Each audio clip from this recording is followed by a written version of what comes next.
It is often said that early exposure to kinks can embed them into your fantasies for life.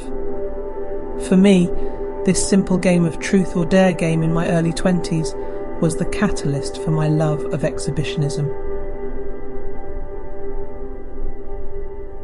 The story I'm about to recount transpired during one boisterous summer night at a friend's beach house, the kind of evening that starts with the pop of a champagne cork and concludes under a twinkling canopy of stars. Basking in the warm glow of a bonfire, my friends and I decided to shake things up with a round of truth or dare. As the evening wore on, the alcohol continued to flow, and the dares, perhaps emboldened by the intoxicating cocktail of alcohol and salty sea air, became increasingly audacious. When it was my turn, a buzz humming pleasantly in my veins, I chose dare without hesitation. My friend Mia, notorious for her outlandish ideas, promptly delivered the challenge.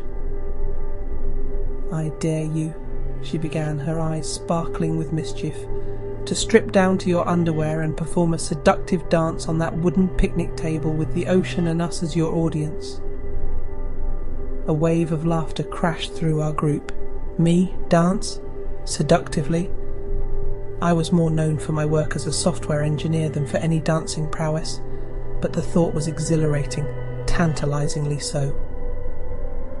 With a shaky breath and a determination fueled by the bubbling champagne in my system, I sauntered towards the picnic table. The spotlight of the moon shone down on me, and the endless expanse of the ocean stretched out before me. An unconventional stage for an unconventional performance. With the opening beats of a sultry tune playing from someone's Bluetooth speaker, I started to move. The rhythm coursed through my veins, echoing in the thumping of my heart. My body swayed and twirled, my movements surprisingly graceful for someone with a severe lack of rhythm or ability. The initial giggles and cheers from my friends faded, replaced by an awed silence.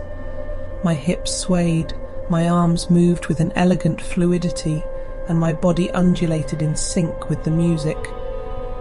The ocean roared its approval in crashing waves as I slowly and sensually removed everything apart from my knickers, and the stars twinkled their encouragement from above. Never before had I felt so free, so uninhibited and sexy. I was no longer the shy, reserved girl hiding behind her laptop. I was a temptress, my movements enchanting and enticing, my audience captivated. Luckily, the final notes of the song faded before I had a chance to remove my last item of clothing. As the music stopped, I struck a dramatic pose, my heart pounding with exhilaration. The silence of the night was punctuated by the roaring applause of my friends, their cheers echoing louder than the crashing waves. That daring dance was a revelation, a moment that broke down walls I had unknowingly built around myself. It wasn't just a dare, it was an awakening, a cathartic release of a side of me I didn't even know existed. After that night, I felt an undeniable shift in myself. I was no longer confined to the rigid structures of my daily life. I had tasted the sweetness of liberation, of uninhibited expression, and I craved more. That game of truth or dare had dared me to shed my inhibitions, to dance to my own rhythm, to embrace a side of me that was bold, exciting and seductive. It was a dance of liberation, a captivating confession of a night when I dared to step into the spotlight and unveiled the temptress within me, and to this day I have remained a lifelong exhibitionist. This short story is part of a 6-part Truth or Dare confession series entitled Red-Faced Confessions, 6 Spicy Truth or Dare Stories. Part 1. To hear the other 5 confessions in this series and other stories like this one, please subscribe to the Romance Diaries on YouTube.